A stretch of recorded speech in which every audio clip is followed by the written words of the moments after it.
বাবারা, আমার উপর রাগ করিও না। তুমি তোমার কবরে রওনা করছো, আমি আমার কবরে রওনা করছি। যখন নাফরমান বদমাশ বেঈমানকে প্রশ্ন করবে, মান হাজার রজুল, চেন ওই ব্যক্তিকে। নাফরমান দেখবে নবীর মাথার সাথে নাফরমানের মাথার মিল নাই, নবীর চেহারার সাথে মিল নাই, নবীর পোশাকের সাথে মিল নাই, নবীর নীতি আদর্শের সাথে মিল নাই, নবীর দলের সাথে কোনো দলের মিল নাই, নবীর সাথে নেতার কোনো মিল নাই। অমনি নাফরমান বলবে, হা হা লাদরি, হা হা লাদরি, আমি ওনাকে চিনি না, ওনার সাথে আমার কোনোই পরিচয় নাই। অমনি আল্লাহ পাক বলবে, কাযাবা আদুবুল্লাহ, আমার দুশমন মিথ্যা কথা বলছে, এ কবরের মাটি চাপ দে। অমনি কবরের দুই পাশের মাটি এত জোরে চাপ মারবে, চাপের চড়ে এক পাঁজরের হাড্ডি আর এক পাঁজরে লাগাইয়া ফেলাইবে। এ ফেরেশতারা কবরের মধ্যে আগুন ধরাইয়া দেয়। অমনি গোটা কবরটা আগুনে ভরিয়া যাবে। হে ফেরেশতারা বুর্জ দিয়া বাড়ি শুরু করিয়া দে। আল্লাহ, তুমি আমাদের সবাইকে মাফ করিয়া দাও। এখন বলতে পারো, হুজুর আমি তো কবরের আযাব বিশ্বাসই করি না। বাবার, এই বয়ান তো তোমার জন্য না, এই বয়ান যাদের ঈমান আছে আমি তাদের কাছে বয়ান করব। এই বয়ান হিন্দুদের জন্য না, এই বয়ান খ্রিস্টানদের জন্য না, এই বয়ান ইহুদিদের জন্য নয়, এই বয়ান তো নাস্তিকদের জন্য নয়, এই বয়ান যারা কোরআন ও হাদিস মানে তাদের জন্য।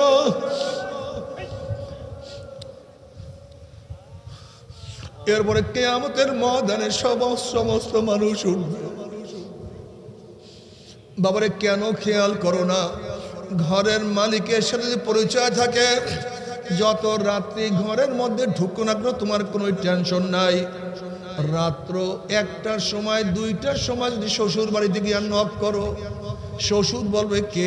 বলবে আব্বু, আমি আপনার জামাই। অমনে বলবে জলদি ওর, দরজা খোল, আমার জামাই আসছে, খানার ব্যবস্থা কর, বিছানার ব্যবস্থা কর, পানির ব্যবস্থা কর।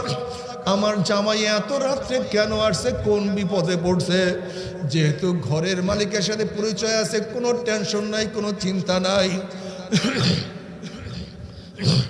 আর যদি ঘরের মালিকের সাথে পরিচয় না করিয়া গভীর রাত্রে নক করো, পরিচয় দিতে না পারলেই বলবে চোর, ডাকাত, বদমাস, বান, মার, অপমান কর, লাঞ্ছিত কর। যেহেতু ঘরের মালিকের সাথে পরিচয় নাই, ঠিক কিয়ামতের মালিকের সাথে পরিচয় করিয়া যদি কিয়ামতের ময়দানে উঠতে পারো, লিমানিল মুলকুল ইয়াউম লিল্লাহি ওয়াহিদিল কাহ্হার, কিয়ামতের মালিকের সাথে পরিচয় করিয়ে যদি কিয়ামতে উঠতেই পারো, কিয়ামতের মালিক তোমাকে ডাকিয়া আর সে নিজের জায়গা করিয়া দিবে। মিজানের মালিকের সাথে পরিচয় করিয়া যদি মিজানে উঠতেই পারো, তোমার নেকের পাল্লা ওজন করিয়া দিবে। যদি পুলসরাতের মালিকের সাথে পরিচয় করিয়া পুলসরে উঠো, তোমাকে পারি দেওয়াই আমার মালিক তোমাকে জান্নাতে পৌঁছাইয়া দিবে।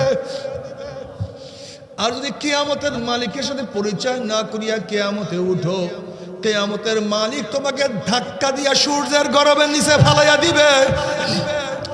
فأما من خفت موازينه فأمه هاوية। যদি মিজানের মালিকের সাথে পরিচয় না করিয়া পাল্লার মধ্যে ওঠো, নেকের পাল্লা হালকা হইয়া যাবে, গুনার পাল্লা ভারী হইয়া যাবে। যদি পুলসরাতের মালিকের সাথে পরিচয় না করিয়া পুলসরাতে উঠো, ওয়ানাজারু যালিমিনা ফিহা জিসিয়া, অমনি কাটিয়া পিছলাইয়া গুম করে জাহান্নামে পড়িয়া যাওয়া। আল্লাহ মাফ করিয়া দাও।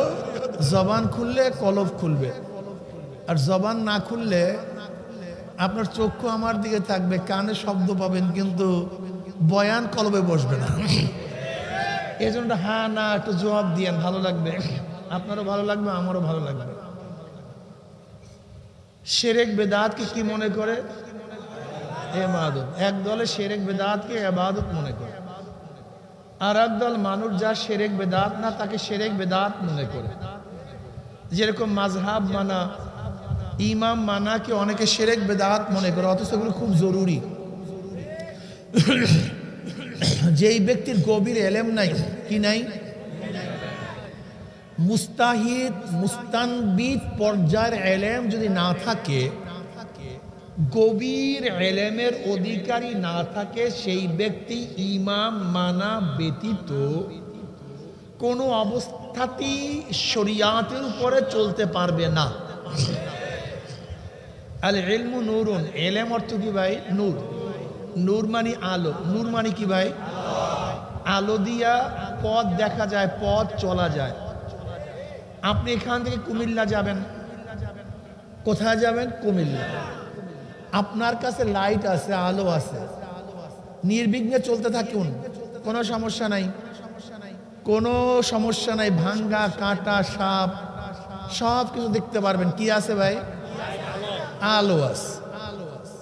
আপনি চলতে থাকুন, কিন্তু যেই ব্যক্তির কাছে আলো নাই, কি নাই, তার তো কুমিল্লা যেতেই হবে, কিন্তু যাবে কিভাবে? আলো তো নেই। তাকেও তো কুমিল্লা যেতে হবে, কিন্তু আলো তো নাই, যাবে কিভাবে? যাওয়ার কোনো সুরাত আছে? হ্যাঁ হ্যাঁ, একটা সুরাত আছে। তোমার কাছে আলো নাই, কিন্তু যেই ব্যক্তির কাছে আলো আছে তুমি তার অনুসরণ করো, তার ইত্তেবা করো, ঠিক না? তার পিছু চলো। যার কাছে আলো আছে সেও যেইভাবে কুমিল্লায় পুষতে পারবে, তুমি যদি আলোওয়ালার ইত্তেবা অনুসরণ করো তাহলেও তুমি কুমিল্লায় পুষতে পারবা। কিন্তু তোমার কাছে আলো নাই, আলোওয়ালার অনুসরণও করবা না, তাহলে এই জায়গার নাম কি? এই রুটের স্তরেই থাকবা, কুমিল্লা যাওয়ার দরকার নেই। কি কথা ঠিক না? নবী আলাইহিস সালাতু ওয়াস সালাম বললেন না সাল্লাল্লাহু আলাইহি ওয়াসাল্লাম। আসলে আমাদের সমস্যা কি জানেন? নবী আলাইহিস সালাতু ওয়াস সালামকে কিভাবে মোহাব্বত করতে হয় তাও জানি না, ইবাদত কিভাবে করতে হয় তাও বুঝি না। আমরা সমস্যা এই, জীবনে নবী আলাইহিস সালাতু পড়েন না, কিন্তু সাল্লাল্লাহু আলাইহি ওয়াসাল্লাম তার উপরে একবার দুরূদ পড়া ফরজ, একবার দুরূদ পড়া ফরজ।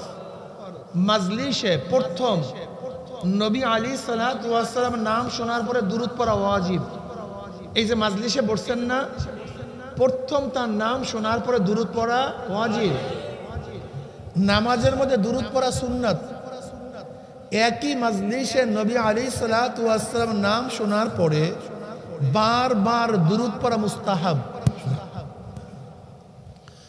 ইমামে তহাবী রহমাতুল্লাহ আলাইহি বলেন, যতবার নবী আলাইহিস সালাতু ওয়াস সালাম নাম শুনবে ততবারই দুরূদ পড়া ওয়াজিব। কিন্তু ফতোয়া আগের উপরে, কিন্তু নবী আলাইহিস সালাতু ওয়াস সালাম নাম বারবার শুনলেও দুরূদ পড়া ওয়াজিবের ফতোয়া আছে কি নাই?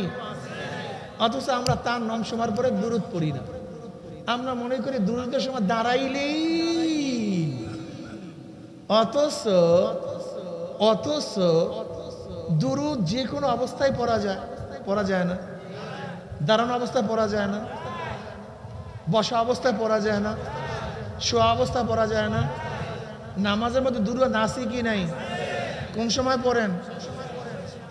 কথা কন না কেন? তা দাঁড়াইতেই হবে কেন? এগুলি কেন বুঝেন না? এগুলি নিয়ে কেন মারামারি করেন? কেন গ্যাঞ্জাম করেন? নামাজের মধ্যে দুরূদ শরীফ আছে, এখন দুরূদ পড়ার সময় কি দাঁড়ায় যাবেন নাকি? দরকারটা কি এগুলি নিয়ে ঝামেলা করে? দুরূদ পড়তে থাকুন না, যখন মনে চায় দুরূদ পড়ুন। শুইয়া পড়েন, বইসা পড়েন, দাঁড়ায়া পড়েন, পড়তে থাকেন না, সমস্যা কি? মুহাদ্দিসিনে কেরাম সবচেয়ে দামি, তারা অনেক দামি, তাদের ফজিলত অনেক বেশি।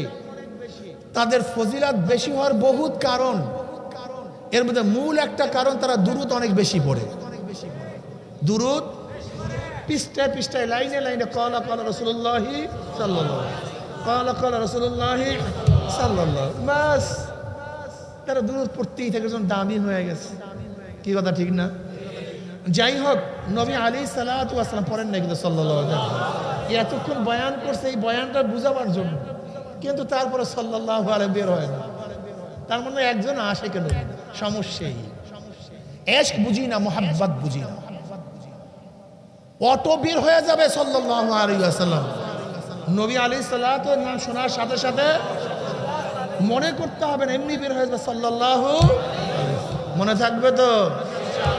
তিনি কি বলেন? কুন আলেমান, তোমরা সবাই আলেম হও, মুতাআল্লিমান, যদি আলেম হতে না পারো আলেমের ছাত্র হও, আও মুস্তামিআন, যদি ছাত্র হওয়ার সুযোগ না থাকে আলেম যা বলে শোনো, আও মুহিব্বান, যদি শোনার সুযোগ না থাকে পাহাড়ে থাকো, সাগরে থাকো, মরুভূমিতে থাকো, তাহলে কি করো?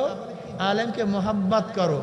ওয়ালা তাকুন খামিসান, পঞ্চম নাম্বার হও না, আলেমও হব না, আলেমের ছাত্রও হব না, আলেম যা বলবে তা শুনবাও না, আলেমকে মোহাব্বতও করবে না। পথ ধরছে তুমিও তার পথ ধরো, তুমিও ঢাকায় যেতে পারবা। যে মক্কার পথ ধরছে তুমিও তার অনুসরণ করো, তুমি মক্কায় বুঝতে পারবা। আর যে জাহান্নামের পথ ধরছে তুমিও তার পথ ধরো। কথা কয় না, বিশ্বাস হয় না। দেখেন, খুব ভালো মতো বোঝার চেষ্টা করুন, ক্লিয়ারলি বোঝার চেষ্টা করুন। বুঝবেন না এরকম কোনো কথা নেই। যদি আপনার মধ্যে বুঝ শক্তি না থাকে, আপনার জান্নাতও নাই, আপনার জাহান্নাম নেই। আল্লাহ পাক ব্যবস্থা করবেন।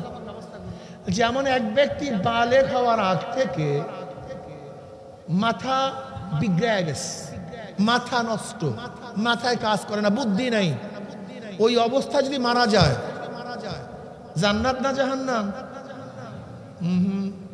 আল্লাহ পাক ভালো জানে, আল্লাহ পাক ভালো জানে। এর কারণটা কি? তার বুঝ নেই, আকল নেই। যার আকল নাই তার উপরে জাহান্নাম নাই। এর জন্য প্রত্যেকটা মানুষ দিন বোঝার জন্য যেই পরিমাণের আকল জ্ঞানের প্রয়োজন, দিন বোঝার জন্য, ইসলাম বোঝার জন্য, শরিয়াত বোঝার জন্য, সে যত মূর্খ হোক, পড়াশোনা না করুক, দিন বোঝার জন্য যেই মৌলিক জ্ঞানের প্রয়োজন, আল্লাহ পাক প্রত্যেকটা মানুষের মধ্যে সেই মৌলিক জ্ঞান দিয়ে রাখছেন, যাকে বলা হয় সাধারণ জ্ঞান, আকলে সালিম। আল্লাহ পাক প্রত্যেকের মধ্যে দিয়ে রাখছেন। ভাই লাইটটা জ্বালায় রাখছেন কেন? দিয়া খুব মানুষ আছে। বলেন তো, কোন মানুষ কি বিড়ি মুখে দিয়ে জন্মগ্রহণ করছে? বিড়ি শিখলো কিভাবে? বলেন তো, বিড়ি খাওয়া শিখছে কিভাবে? কোন ব্যক্তি গাঁজা নিয়ে কি জন্মগ্রহণ করছে? গাঁজাখোর হয়েছে কিভাবে? কোন ব্যক্তি মদের পেয়ালা নিয়ে জন্মগ্রহণ করছে? মদ পান করলো কিভাবে? কথা বলেন তো, খুব ভালো মতো বোঝার চেষ্টা করবেন। আচ্ছা, কোন ব্যক্তি কি কলেমা পড়িয়া জন্মগ্রহণ করছে? কলেমা শিখলো কিভাবে? নামাজ শিখিয়া দুনিয়াতে আসছে, নামাজ জানলো কিভাবে? হ্যাঁ, কি বুঝলেন? গাঁজাওয়ালার সাথে থাকলে গাঁজা শেখা যায়, ধূমপানের সাথে থাকলে ধূমপাই হওয়া যায়, মদ করার সাথে থাকলে মদ পান করা শেখা যায়, নামাজির সাথে থাকলে নামাজি হওয়া যায়। বাংলা বুঝেন, বাংলা বুঝতেই চায় না। এখানে যত মানুষ দেখতেছেন, এই যত মানুষ এখানে আছেন, সমস্ত মানুষের জন্ম এক ধরনের, আশা দুনিয়াতে এক ধরনের, কিন্তু প্রত্যেকের বিবেক, বুদ্ধি এবং ধ্যান ধারণা, চিন্তা ভাবনা কিন্তু এক ধরনের নয়। এর কারণটাকে আসছে এক ধরনের, কিন্তু চিন্তার মধ্যে এত ব্যবধানের কারণটা কি? একদিনে চিন্তা করছেন, হাজারো মাদ্রাসার সন্তান যারা একসময় তাহাজ্জুদ গুজার, নামাজ পড়তো, রোজা রাখতো, নাস্তিকের পরিবেশে গিয়ে সে নাস্তিক হয়ে গেছে। আবার হাজারো খারাপ মানুষ আল্লাহওয়ালাদের পরিবেশে আসার কারণে আল্লাহওয়ালা হয়ে গেছে। আমি মনে করি শিক্ষা কোনো সাবজেক্ট না, কোনো বিষয় না। শিক্ষা মানুষকে ভালো বানাতে পারে না, শুধুমাত্র শিক্ষায় মানুষদেরকে আদর্শ শিক্ষা দিতে পারে না। বিশ্বাস হয় না, সবাই শুধু লিখে রাখে শিক্ষাই জাতির মেরুদণ্ড। বিশ্বাস করি না আমি, বরং সোহবত, সংস্পর্শ গোটা দুনিয়ার মেরুদণ্ড। বিশ্বাস হয় না? বলেন তো, আবরার ফাহাদকে ইউনিভার্সিটি, বুয়েট ইউনিভার্সিটির আবরার ফাহাদকে কারা হত্যা করছে? কারা? তারা। আপনি কি জানেন বুয়েটে ভর্তি হওয়ার জন্য কি পরিমাণে মেধার প্রয়োজন? কি পরিমাণের মেধার প্রয়োজন? হ্যাঁ, এক নাম্বারের মেধার প্রয়োজন।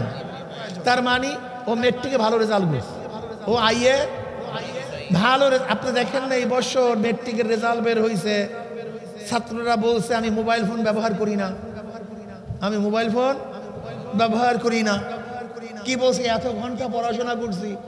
দেখছেন, তার মানিটা হলো যেই ছেলেটা বুয়েটে ভর্তি হয়েছিল ও আইএ পর্যন্ত ভালো ছিল, মেধাবী ছিল, কিন্তু খুনি হওয়ার কারণটা কি? হ্যাঁ, একদল খুনিদের সোহবাতে যাওয়ার কারণে ও খুনি হয়ে গেছে। হাজার ভালো ছাত্র ধর্ষকদের সোহবাতে থাকার কারণে ধর্ষক হয়ে গেছে, বিশ্বাস হয় না। হাজারো ভালো মানুষগুলি চোরদের সাথে থাকার কারণে চোর হয়ে গেছে। আপনারা দেখেন না পত্রিকায় আসছে এরকম বিশাল হেডিং এ, লাল হেডিং এ আসছে, কি আসছে? সকল শিক্ষিতই চোর না, সকল শিক্ষিতই চোর না, কিন্তু যারা চুরি করে সবাই শিক্ষিত। যারা চুরি করে সবাই শিক্ষিত, বিশ্বাস হয় না। এই যে 28 লক্ষ কোটি টাকা বাংলাদেশের পিছনে বিদেশে পাচার করছে, কয় কোটি? এই বছর বাজেট হয়েছে 7 লক্ষ সামথিং, 7 লক্ষ কোটি। আর শুধু বিদেশে পাচার হয়ে গেছে 4 বছরের বাজেট ভাগছে টাকা। এদেশের রিক্সাওয়ালা, ঠেলাওয়ালা, কুলি, মজদুর, সামার, কামার, গরিব, দুঃখী, অশিক্ষিতরা এই টাকা সরাবার পিছনে একজনের ভূমিকা ছিল না, একজনেরও না, একজনও ছিল না। এই 28 লক্ষ কোটি টাকা চুরি কারা করছে? তার মানে শিক্ষায় চরিত্র গঠন করতে পারে পারে নাই, পারে নাই। আপনি দেখেছেন ওই যে নারায়ণগঞ্জের র্যাব 7 ব্যক্তিকে হত্যা করছে। আপনি দেখেছেন যেই ব্যক্তি মাদক ধরার ব্যাপারে, যেই পুলিশ মাদক ধরার ব্যাপারে পুরস্কৃত হয়েছে, সে মাদক পাচার কেসে এখন আসামি সাসপেন্ড। এই পরশু মনে হয় খবর, না এই 2-3 দিন আগের খবর। বাংলা কথা বুঝে নেই, সবাই চুপচাপ খায় না, এরা বুঝলাম না কিছু, ঘুমায় ঘুমায় না। মেঘনার মানুষ কথা বলেন না, সব চুপচাপ কেন? যে ব্যক্তি মাদক ধরার ব্যাপারে পুরস্কৃত হয়েছে সে মাদক পাচারের কেসে সাসপেন্ড। কি বুঝলেন? দুদক মানে কি? দুর্নীতি দমন কমিশন। আচ্ছা, দুদুকে কোনো মূর্খ মানুষ চাকরি করতে পারে? কিন্তু দুদুকের চেয়ারম্যান সাহেব অবসর পাওয়ার পরেই, দুদুকের চেয়ারম্যান সাহেব অবসর পাওয়ার পরই তার বিরুদ্ধে দুর্নীতি বড় মামলা হয়। কারণটা কি চিন্তা করছেন একদিনও? না, একদিনও চিন্তা করেননি। যেই পুলিশ আমাদের রক্ষক, সেই পুলিশ কেন ভক্ষক? যে র্যাপিড, যেই র্যাপিড অ্যাকশন ব্যাটালিয়ন, যারা আমাদেরকে দ্রুত গতিতে বাঁচাবে, আমাদেরকে হেফাজত করবে, সেই র্যাবের মধ্যে এত দুর্নীতি হওয়ার কারণটা কি চিন্তা করছেন? দুর্নীতি দমন কমিশন সবচেয়ে বড় দুর্নীতিগ্রস্তর কারণটা কি জানেন? আজকে কোটি কোটি কোটি কোটি টাকা রাস্তা কারা মেরে খায়? ওই ইঞ্জিনিয়াররা। আজকে স্বাস্থ্য খাতের টাকা কারা নষ্ট করে? ওই ডাক্তাররা।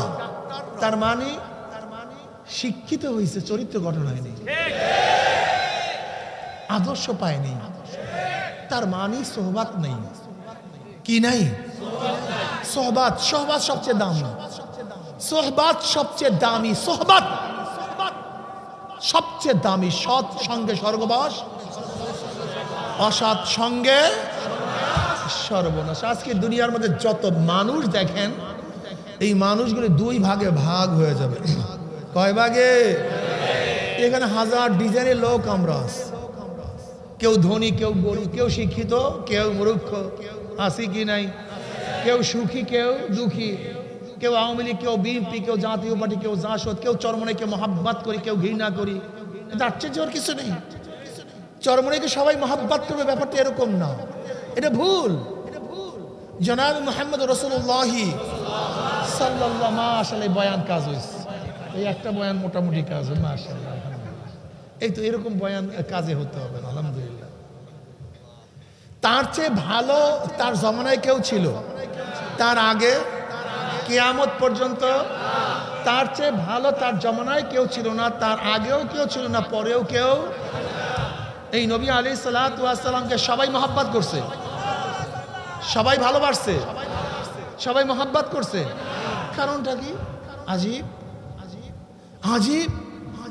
চমৎকার একটা কথা শুনেন, চমৎকার একটা হাদিস শুনেন। নবী আলাইহিস সালাতু ওয়াস সালাম বসা, এর মধ্যে আবু জাহেল লার্স, সাহাবারাও পাশে বসা। আইসা বলছে, মোহাম্মদ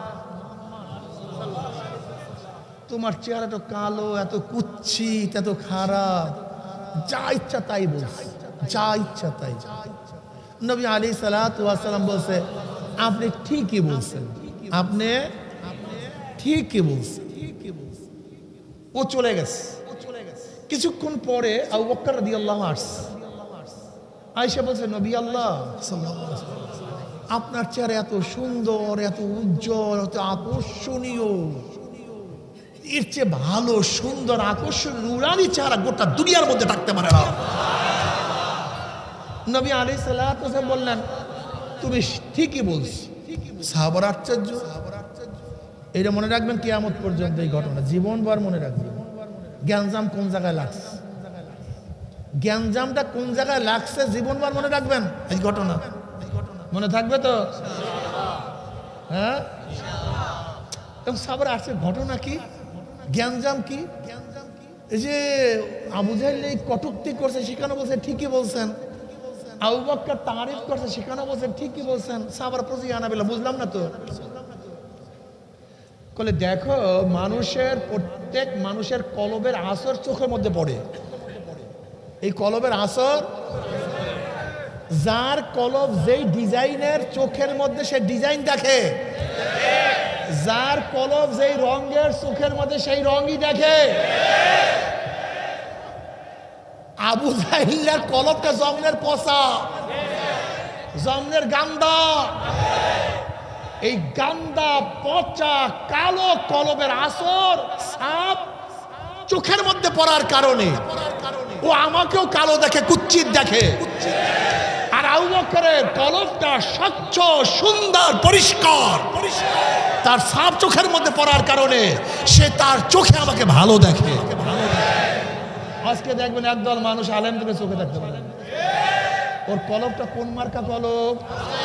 এই তো বয়ান বুঝবে না মানে, বয়ান বুঝবে না মানে, বয়ান বুঝতেই হবে কোন মার্কা কলব। আবু জাহেল মার্কা কলব, ওই কলবটা পচা, গান্দা। এজন্য আলেমদেরকে গান্দা দেখে। কিন্তু আর একদল মানুষ আছে যারা আলেমদেরকে শ্রদ্ধা করে, সম্মান করে। কোন মার্কা কলব? মাশাআল্লাহ, এখন ক্লিয়ার মাসালা সব।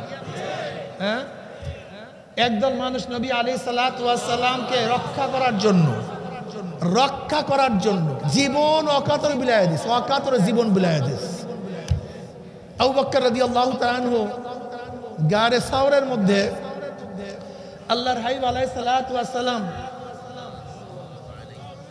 আরাম করতেছিলেন, তার উরুর উপরে মাথা দিয়া। আবু বকর সিদ্দিক রাদিয়াল্লাহু তাআলা আনহু কাপড় দিয়ে পাহাড়ের গর্তগুলি সব আটকে ফেলাইতেছে। একটা গর্ত আটকাবার কোনো কাপড় তার কাছে নেই।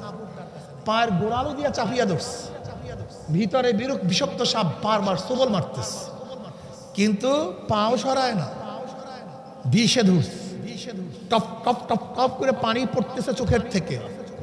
নবী আলাইহিস সালাতু ওয়াস সালাম চেহারা মুবারক উপরে এক ফোঁটা পানি পড়ছে, চক্ষু মেলছে, দেখে চেহারা মলিন, কালো হয়ে গেছে, বিষে ধরিয়া ফেলাইছে, চোখের অবস্থা খারাপ।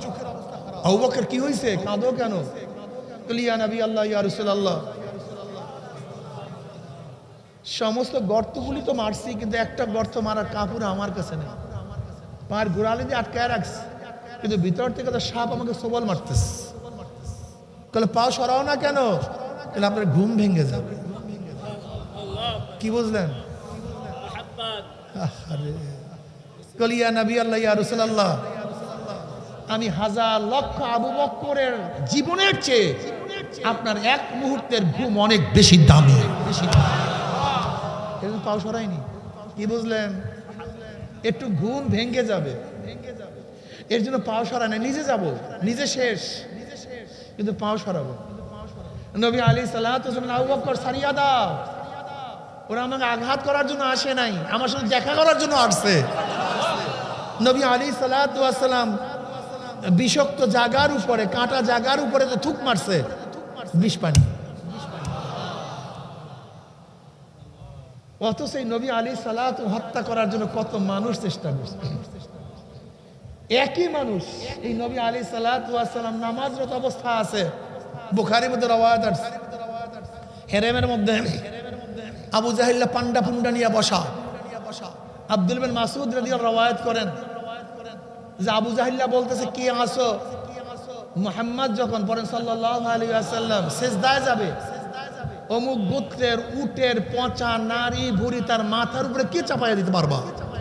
এক কমবখ নালায়েক বলছে আমি পারবো। নবী আলাইহিস সালাতু ওয়াস সালাম যখন সিজদায় পড়লেন, সেই উটের পচা নারী ভুঁড়ি তার মাথার উপরে চাপাইয়া দেওয়া হয়েছে। আমার নবী আলাইহিস সালাতু মাথা তুলতে পারতেছিলেন না, অথচ একদল মানুষ নবী আলাইহিস সালাতু ওয়াস সালামের সামান্য ঘুমের জন্য নিজের জীবন বিলাইয়া দিয়েছে, আর একদল তাকে হত্যা করার জন্য নিজের জীবন বিলাইয়া দিয়েছে। এই বদরের ময়দানে কেন গেছিল কাফেররা? আমার নবীকে দুনিয়া থেকে বিদায় দেওয়ার জন্য। 70টা মারা গেছে, 70টা কাফের শুধু আমার নবীকে বিদায় দেওয়ার জন্য। অথচ এই নবী আলাইহিস সালাতু ওয়াস সালাম রক্ষা করার জন্য সাহাবারা, তলোয়ার ছিল না, ঘোড়া ছিল না, উট ছিল না, পায়ে জুতা ছিল না, অথচ নবী আলাইহিস সালাতু ওয়াস সালাম রক্ষা করার জন্য ঝাঁপিয়ে পড়ছেন। আফরার 2 সন্তান মুআজ রাদিয়াল্লাহু আনহুমা, 2টা ছোট ছোট বাচ্চা। আফরা রাদিয়াল্লাহু আনহা তাকে নিয়ে আসছেন, 2 জনকে নিয়ে আসছেন। ইয়া নবী আল্লাহ, ইয়া রাসূলুল্লাহ, আমার বড় কোনো সন্তান নাই, স্বামী নাই, ভাই নাই, আমার মাত্র 2টা সন্তান আছে, আপনি ওদেরকে যুদ্ধে নিয়ে যান। বলে এদের যুদ্ধের বয়স হয় নাই, এদের যুদ্ধের বয়স হয় নাই, এ তো ছোট ছোট বাচ্চা।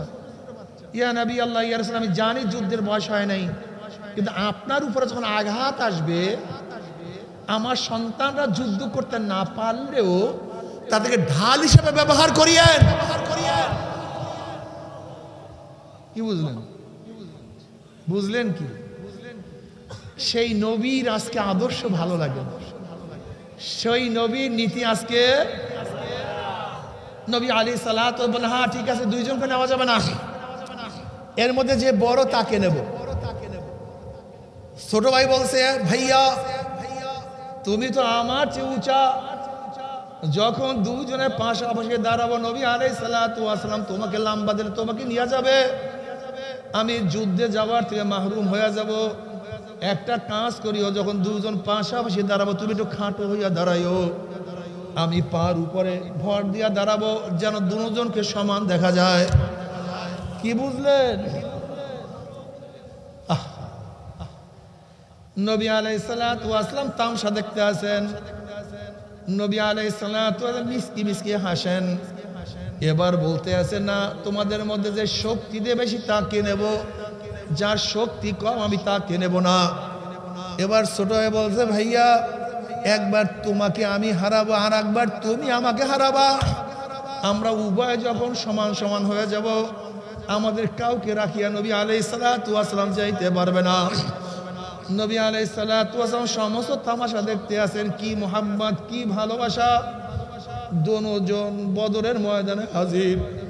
আব্দুর রহমান আউফ রাদিয়াল্লাহু ফরমান, আমার পাশে 2টা ছোট্ট বাচ্চা, আমি মনে মনে চিন্তা করতেছিলাম আমার পাশে 2টা বড় বড় যোদ্ধা থাকলে আমার জন্য কতই উপকার হইতো, আমাকে সাহায্য করতে পারতো, কিন্তু ছোট 2টা বাচ্চা আমাকে কি উপকার করবে?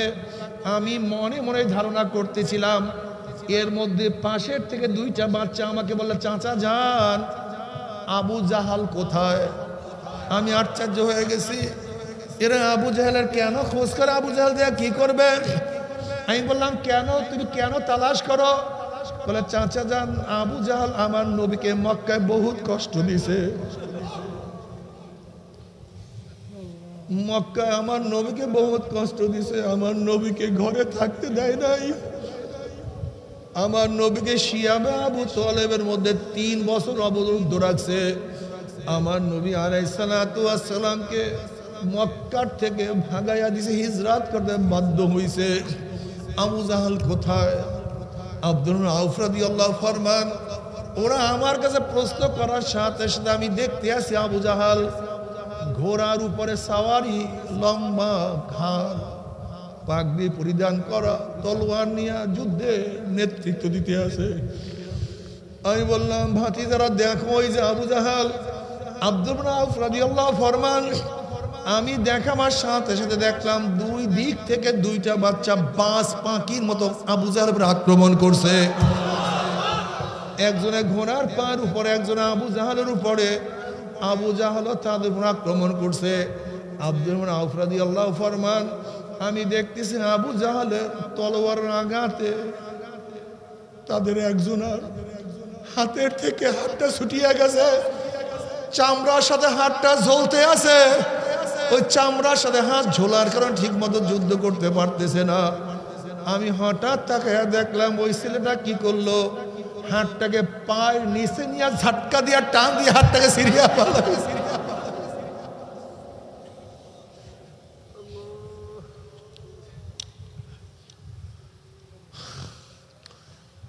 আজকে তুমি আমিও মুসলমান দাবি করি, নবীর আশিক দাবি করি, নবীর পাগল দাবি করি, অথচ নবী আলাইহিস সালাতু ওয়াস সালামের আদর্শ তোমার কাছে আমার কাছে ভালো লাগে না। নবীকে নেতা মানতে পারো না। আজকে নবী আলাইহিস সালাতু ওয়াস সালামের নীতি তোমার কাছে ভালো লাগে না। ও কপাল ফোড়ার দলেরা, তুমি কি দেখো না বুখারীর মধ্যে রওয়ায়াত আছে, নবী আলাইহিস সালাতু ওয়াস সালাম ফরমান, আল মারউ মা মান আহাব্বা ওয়া লাহু মা ইকতাসাবা। দুনিয়াতে যে যাকে মুহাব্বত করবে কিয়ামতের ময়দানে সে তার সাথী হয়ে যাবে। জোরে বলেন সুবহানাল্লাহ। যারা যার নীতি আদর্শ পালন করবে কিয়ামতের ময়দানে নেতারা সামনে থাকবে, অনুসারীরা পিছনে থাকবে। যারা Karl Marx, Mao Tse tung, Abraham Lincoln, Sheikh Saheb, Sheikh Hasina, Joy, Ziaur Rahman Saheb, Tarique Saheb, Khaleda Zia, Ershad, Rowshan Ershad, Hasan Al Inu, Rashed Khan মেলন, যে যাকে নেতা মানবে কিয়ামতের ময়দান নেতারা সামনে থাকবে, অনুসারীরা পিছনে থাকবে। নেতারা যেখানে যাবে অনুসারীরাও সেখানে চলে যাবে। আর যারা আল্লাহর নবীকে নেতা মানবে, যারা আল্লাহর নবীকে ইমাম মানবে, নেতা মানবে, যারা আবু বকর, ওমর, ওসমান, আলীকে মোহাব্বত করবে, যারা হাসান বসরিকে নেতা মানবে, মোহাব্বত করবে, যারা ইমাম আজম আবু হানিফাকে নেতা মানবে, মোহাব্বত করবে, যারা ইমাম বুখারীকে মোহাব্বত করবে, নেতা মানবে, যারা বরফিল আব্দুল কাদের জিলানী রহমাতুল্লাহ আলাইহিকে মোহাব্বত করবে, যারা রশিদ আহমদ গঙ্গুহিকে নেতা মানবে, মোহাব্বত করবে, যারা কারি ইব্রাহিম রহমাতুল্লাহ আলাইহিকে মোহাব্বত করবে, যারা ইসহাক রহমাতুল্লাহ আলাইহিকে মোহাব্বত করবে, যারা ফজলুল করিম রহমাতুল্লাহ আলাইহিকে মোহাব্বত করবে, যারা ওলামায়ে কেরামকে মোহাব্বত করবে, নেতা মানবে, কিয়ামতের ময়দানে আল্লাহর হাবিব আমাদের সামনে থাকবে, ওলামায়ে কেরাম আমাদের সামনে থাকবে। তারা যেখানে যাবে আমরাও সেখানে চলে যাবে ইনশাআল্লাহ। নারায়ে তাকবীর। তোমার নেতা আমার নেতা, আমরা সবাই রাসূল সেনা, আমরা সবাই নবীর সেনা।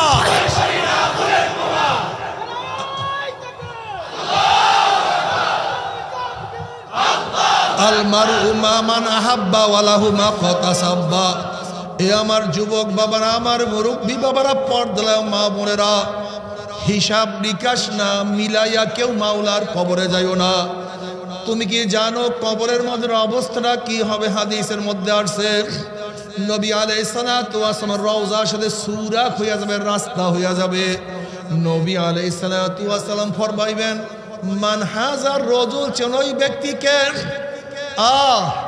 যাদের মাথার সাথে নবী আলাইহিস সালাতু ওয়াস সালাম মাথার মিল আছে, যাদের চেহারার সাথে আমার নবীর চেহারার মিল, যাদের পোশাকের সাথে আমার নবীর পোশাকের মিল, যাদের আদর্শ নীতি চরিত্রের সাথে আমার নবীর মিল, যাদের দলের সাথে আমার নবীর মিল, যাদের নেতার সাথে আমাদের নবীর মিল, উম্মি বলবে যে আমার নবী জনাব মুহাম্মদ রাসূলুল্লাহ সাল্লাল্লাহু আলাইহি ওয়াসাল্লাম আমার মাওলার ডাক দেবে সাদাকা আব্দি আমার বান্দা সত্য কথা বলছে ওয়া আফরিশুল ফরাশ মিনাল জান্নাহ ওয়াল বিসু মিনাল জান্নাহ আমার বান্দা বান্দির গায়ের মধ্যে জান্নাতের পোশাক লাগাইয়া দে জান্নাতের বিছানা বিছায়া দে জান্নাতের নাজ নিয়ামতে দ্বারা গোটা কবরটাকে ভরিয়া দে আল্লাহ কবুল করিয়া নাও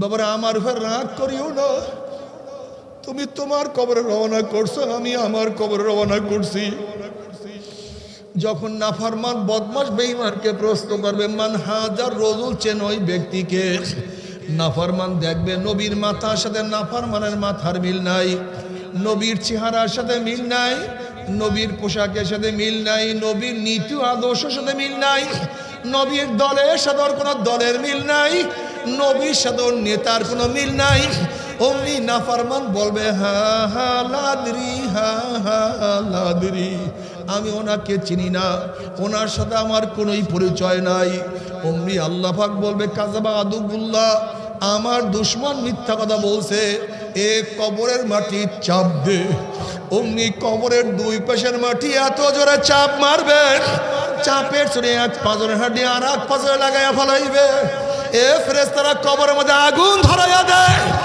অমনি গোটা কবরটা আগুনে ভরিয়া যাবে হে ফেরেশতারা বুর্জ দিয়া বাড়ি শুরু করিয়া দে আল্লাহ তুই আমাদের সবাইকে মাফ করিয়া দে এখন বলতে পারো হুজুর আমি তো কবরের আযাব বিশ্বাসই করি না বাবার এই বয়ান তো তোমার জন্য না এই বয়ান যাদের ঈমান আছে আমি তাদের কাছে বয়ান করব এই বয়ান হিন্দুদের জন্য না এই বয়ান খ্রিস্টানদের জন্য না এই বয়ান ইহুদিদের জন্য নয় এই বয়ান তো নাস্তিকদের জন্য নয় এই বয়ান যারা কোরআন ও হাদিস মানে তাদের জন্য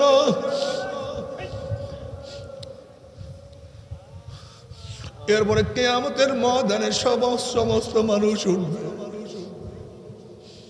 বাবারে কেন খেয়াল করো না ঘরের মালিকের সাথে যদি পরিচয় থাকে যত রাত্রি ঘরের মধ্যে ঢুকো না কেন তোমার কোনো টেনশন নাই রাত্র 1টার সময় 2টার সময় যদি শ্বশুর বাড়িতে গিয়ে নক করো শ্বশুর বলবে কে বলবে আব্বু আমি আপনার জামাই অমনে বলবে জলদি ওর দরজা খোল আমার জামাই আসছে খানার ব্যবস্থা কর বিছানার ব্যবস্থা কর এ পানির ব্যবস্থা কর আমার জামাই এত রাত্রে কেন আসছে কোন বিপদে পড়ছে যেহেতু ঘরের মালিকের সাথে পরিচয় আছে কোনো টেনশন নাই কোনো চিন্তা নাই